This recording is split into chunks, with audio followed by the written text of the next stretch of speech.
Komunitas Yahudi di Iberia gempar setelah Ishak ibnu Yasus, seorang dokter sekaligus ahli tata bahasa Ibrani yang hidup pada abad ke-11 di Taifah Denia, menyatakan bahwa beberapa bagian dari Torah ditulis jauh setelah Musa. Pada masa itu, baik umat Yahudi maupun Kristen sama-sama percaya bila Musa adalah penulis tunggal dari kelima kitab Torah. Ibnu Yasus memberikan argumentasi berupa daftar raja-raja Edom yang terdapat dalam Genesis 36 ayat 35. Menurutnya, beberapa tokoh dalam daftar tersebut memiliki kemiripan dengan sejumlah figur yang hidup setelah era Musa. Ia memberi contoh sosok Hadad yang juga muncul pada King 11 ayat 14. Bagi Ibnu Yasus, Hadad dalam ayat tersebut adalah figur yang sama dengan yang terdapat dalam Genesis. Sehingga ia menyimpulkan bila daftar Raja Edom baru ditulis jauh setelah era Musa, yakni pada masa kekuasaan Yehoshafat, Raja keempat Kerajaan Juda. Temuan Ibnu Yasus ini kemudian dikritik oleh Abraham ibnu Ezra, seorang ahli tafsir Yahudi paling terkenal yang hidup di Cordoba pada abad ke-12. Menurut Ibnu Ezra, Ishak telah melakukan blunder dalam menafsirkan kitab suci, sehingga semua bukunya patut untuk dibakar. Ironisnya, Ibnu Ezra sendiri juga ragu bila Musa jualah yang menulis kelima kitab Torah. Dengan penuh misteri ia menyinggung sejumlah ayat yang menyebut Musa menggunakan sudut pandang orang ketiga, memakai istilah yang mungkin tidak diketahui oleh Musa sendiri, serta menyebutkan sejumlah tempat yang tidak pernah ia kunjungi. Berkenaan dengan poin-poin tersebut, Ibnu Ezra secara diplomatis menyatakan, dan siapapun yang mengerti akan tetap diam.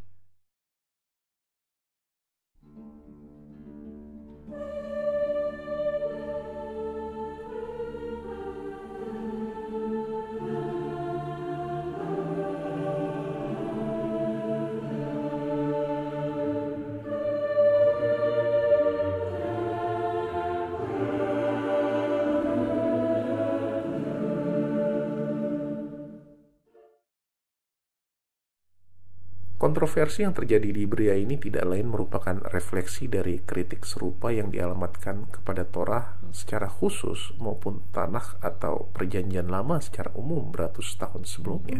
Kritik paling awal datang dari Porfiri yang hidup pada abad kedua Masehi. Dalam bukunya Ad Versus Christianos, Porfiri meragukan pendapat mayoritas umat Yahudi dan Kristen yang menyatakan bahwa kitab Daniel ditulis pada masa dinasti Achaemenid pada abad kelima sebelum Masehi. Menurut Porfiri, kitab tersebut baru ada pada masa Antiochus Epiphanes yang hidup pada abad kedua sebelum Masehi dan ditulis seakan-akan 3 abad sebelumnya. Selain Porfiri juga ada Julian the Apostate yang sama-sama meragukan keakuratan sejarah dalam Torah atau Tanakh. Tapi kritikus terbesar atas kitab tersebut di abad pertengahan tidak lain dan tidak bukan adalah seorang teolog muslim asal Cordoba yang hidup sezaman dengan Ibnu Yasus, yakni Ibnu Hazm. Menurut Ibnu Hazm, Torah yang ada pada masanya berbeda dari Torah yang ada pada masa Musa. Di sini Ibnu Hazm mengkritik transmisi kitab suci tersebut di tangan orang-orang Yahudi yang selama berabad-abad hanya tersedia dalam 1 kopi saja dan hanya dipercayakan kepada kelas pendeta Lewi. Para pendeta ini menyimpan Torah di kuil Sulaiman yang beberapa kali dijarah oleh tentara Mesir maupun kerajaan Israel. Hal ini diperparah oleh kecenderungan para raja Yahudi untuk menyembah berhala yang secara ideologis bertentangan dengan Torah. Masyarakat awam sendiri hanya mengenal Torah melalui pembacaan publik oleh pendeta Lewi, sehingga tidak ada yang benar-benar bisa menjamin bahwa kitab yang mereka dengar adalah otentik. Setelah kuil Sulaiman dihancurkan, Torah tersebut hilang dan selama 70 tahun umat Yahudi hidup tanpa bimbingan sama sekali. Menurut Ibnu Hazm, Torah baru ditulis sekitar 40 tahun setelah mereka kembali dari pengasingan sebagai ganti dari Torah asli yang hilang. Sayangnya Torah baru ini memiliki beberapa kekurangan sehingga sangat tidak mungkin merupakan wahyu asli dari Tuhan. Kritik Ibnu Hazm ini disertai dengan cemoohan dan hinaan kepada sejumlah tokoh Yahudi dan lebih bernada polemik serta apologetik ketimbang sebuah kritik yang bertanggung jawab. Hal inilah yang kemudian ditanggapi oleh komunitas Yahudi Iberia, terutama Solomon ibnu Adret, dengan cara yang sama. Sebuah langkah strategis untuk mencegah umat Yahudi lain yang skeptik dan rasional untuk mempelajari pemikiran Ibnu Hazm. Pada akhir era Reconquista sekitar abad ke-15, Uskup Avila Alonso Tostado berusaha menjembatani temuan para sarjana Yahudi di Iberia. Menurutnya, beberapa ayat dalam Torah, terutama terkait kematian Musa, tidaklah ditulis oleh Musa, melainkan penggantinya, Joshua. Pendapat Tostado ini dibantah oleh Andreas Karlstadt, salah seorang tokoh reformasi Protestan, yang menyatakan gaya penulisan dalam ayat-ayat yang bercerita mengenai kematian Musa serupa dengan gaya penulisan yang terdapat pada ayat-ayat lainnya, sehingga sangat sulit untuk membedakan mana ayat yang ditulis oleh Musa dan mana yang ditulis oleh Joshua. Pada abad 17, gerakan pencerahan melanda seluruh Eropa. Pada era ini, peran Musa dalam penulisan Torah semakin diragukan. Pemikir pertama yang mengkritik hal tersebut adalah Thomas Hobbes, yang menunjukkan sejumlah inkonsistensi perihal kepengarangan Musa. Ia memberi contoh penggunaan frase hingga hari ini. Menurut Hobbes, keberadaan frase tersebut tidak menggambarkan situasi pada saat Musa hidup, sehingga menguatkan kecurigaan adanya penulis lain setelah Musa yang menggambarkan situasi ratusan tahun sebelumnya. Pemikiran Hobbes ini lalu diamini oleh Isaac de la Peyrère, seorang Calvinis asal Prancis, yang menyatakan dengan tegas bahwa Musa bukanlah penulis sesungguhnya dari Torah. Ia merujuk kepada frase inilah perkataan Musa kepada Bani Israel di seberang sungai Yordan pada Deuteronomi 1 ayat 1. Menurut Peyrère, pernyataan tersebut menyiratkan perkataan seseorang yang berada di sisi barat Yordan yang merujuk kepada apa yang dilakukan oleh Musa di sisi timur daerah tersebut. Bagi Peyrère, frase ini sangatlah janggal, terlebih Musa tidak pernah masuk ke wilayah Palestina sepanjang hidupnya. Tokoh ketiga yang meragukan kepengarangan Musa atas Torah adalah Spinoza. Sebagaimana Ibnu Hazm, Spinoza juga merujuk pada keberadaan laporan orang ketiga yang tidak mungkin ditulis oleh Musa sebagai dasar bagi pemikirannya tersebut. Contohnya pernyataan bahwa Musa merupakan orang paling rendah hati di muka bumi, juga laporan mengenai kematian Musa, serta frase hingga hari ini dan rujukan ke sejumlah lokasi geografis yang nama-namanya baru muncul setelah Musa wafat. Selain itu, Spinoza juga merinci sejumlah kontradiksi dan masalah lain yang muncul dalam kitab suci tersebut. Pemikiran radikal Spinoza inilah yang membuatnya mengalami ekskomunikasi dari komunitas Yahudi di Eropa pada usia yang relatif muda, 23 tahun. Apabila Musa bukanlah penulis Torah, lalu siapakah sebenarnya yang menulis kitab tersebut?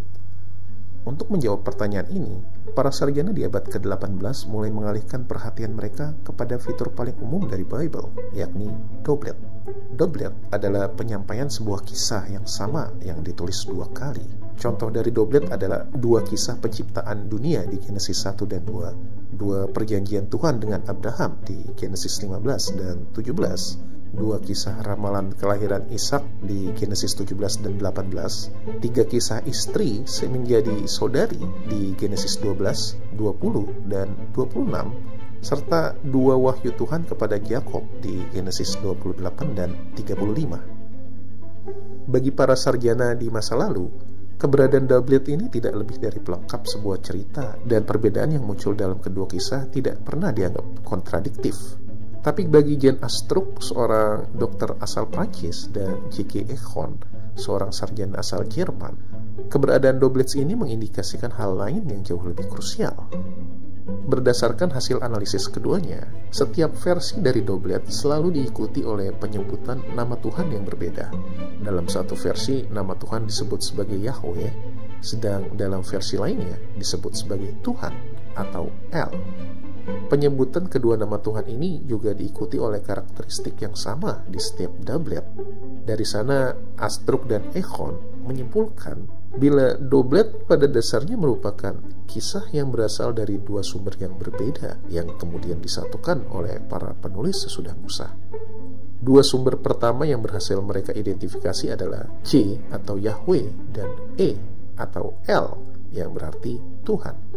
Hipotesis mengenai dua sumber penulisan Torah ini pun berkembang setelah Wilhelm Martin Leiberg de Witte menganalisis kitab Deuteronomi.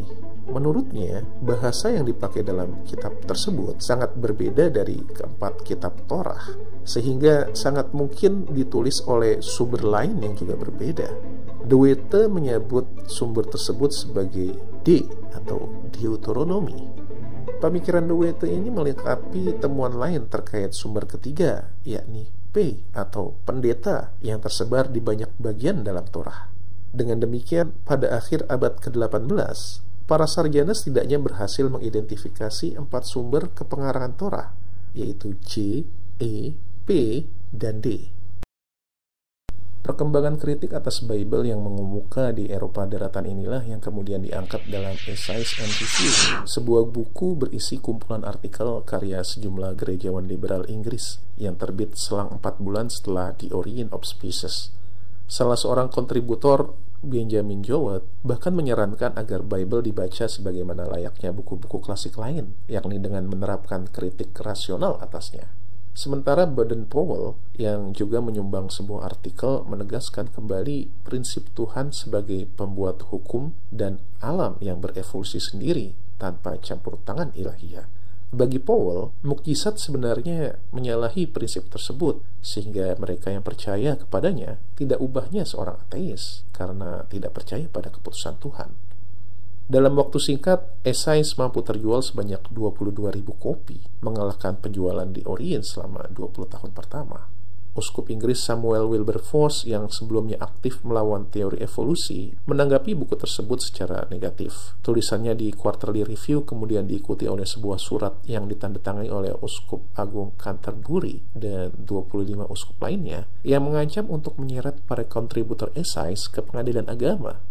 Menanggapi ancaman tersebut, Darwin bersama geolog Charles Lyell dan matematikawan William Spottiswoode menandatangani surat dukungan kepada Essays yang mereka anggap hendak membangun pengajaran agama di atas fondasi yang lebih kuat dan luas.